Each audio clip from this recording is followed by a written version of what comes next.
Waraanni bilisummaa Oromoo zooniiwwan hundatti tarkaanfii humnoota mootummaa Itoophiyaa irratti fudhataa jiru cimsee itti fufee jiraachuu ibse. Ibsi oduu himaan waraana bilisummaa Oromoo sadaasa 16 bara 2020 takka baasee akka ibsutti waraanni bilisummaa Oromoo haleellaa zooniilee garagaraa keessatti humnoota mootummaa irratti geggeessaa jiruun injifannoolee argataa jiru jechuun ibsee jira. Haaluma kanaan waraanni bilisummaa Oromoo zoonii giddugaleessaa Shawaa Kaabaa aanaalee akka warra Jaarsoo, Hidhabuu Abootee, Kuyyuu fi Darratti lola humnoota PP waliin irra deddeebiin taasiseen humna isaan loluu irratti injifannoo guddaa gonfachuu, hedduu isaanii du'aan adabu, meeshaalee waraanaa hedduu booji'uu fi magaalota aanaalee kanneen irraan kana hafe gandoota baadiyyaa guututti to'achuu ibse. Shawaa Lixaa aanaalee Aamboo Gindabarat, Midaaqanyi, Meettaa Roobii, Meettaa Walqixxee, Ada'aa Bargaa fi iddoowwan birootti lola torbaanota lamaan dabraniif sirna aangorra jiru waliin taasifameen humnoota mootummaa hedduu du'aan adabuu fi meeshaalee waraanaa isaan itti fayyadaman booji'uu ibsee jira. Jiddugaluma Oromiyaa aanaalee akka Boosee, Dubraa akkasumas magaalota Laga Xaafoo fi Sabbatatti illee torbaanota dabran kana keessa waraanni bilisummaa Oromoo tarkaanfilee garagaraa fudhachuu waraana sirna aangorra jiruuf ergamu hedduu du'aan adabuu fi heddus booji'uu gabaasni Oolaa Koominik ni mul'isa.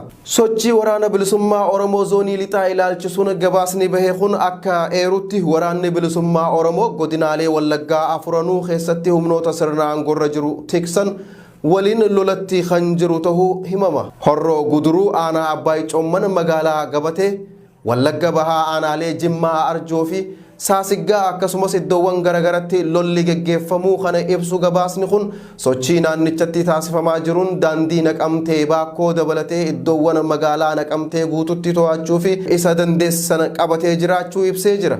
Qellama Wallaggatti kana argamtu aanaan Gidaamii akkasumas Wallagga Lixaa keessatti kana argaman aanaaleen Beegii fi Qondaalaa torbaanota dabran keessa guututti waraana bilisummaa Oromootiin to'atamuu kana eeruu gabaasni Oolaa Koominik magaalaa godina Wallagga Lixaa kan taate Gimbii to'achuufis itti marsee jiraachuu ibse. Godinichatti miseensonni humna addaa Oromiyaa 765 ta'an waraana bilisummaa Oromootti dabalamanii jiru jedhe.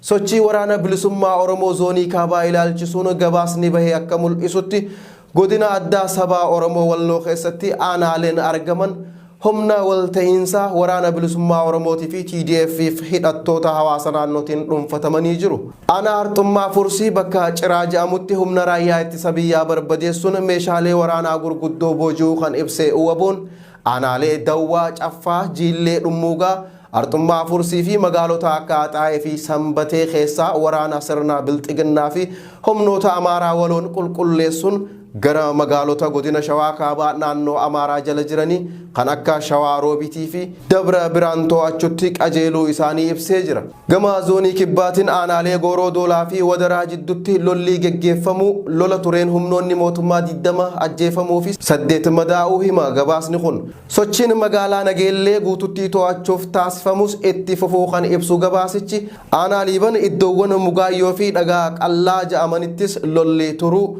waraanni bilxiginnaa 24 fi konkolaattonni isaanii barbadaa'uu ibsa.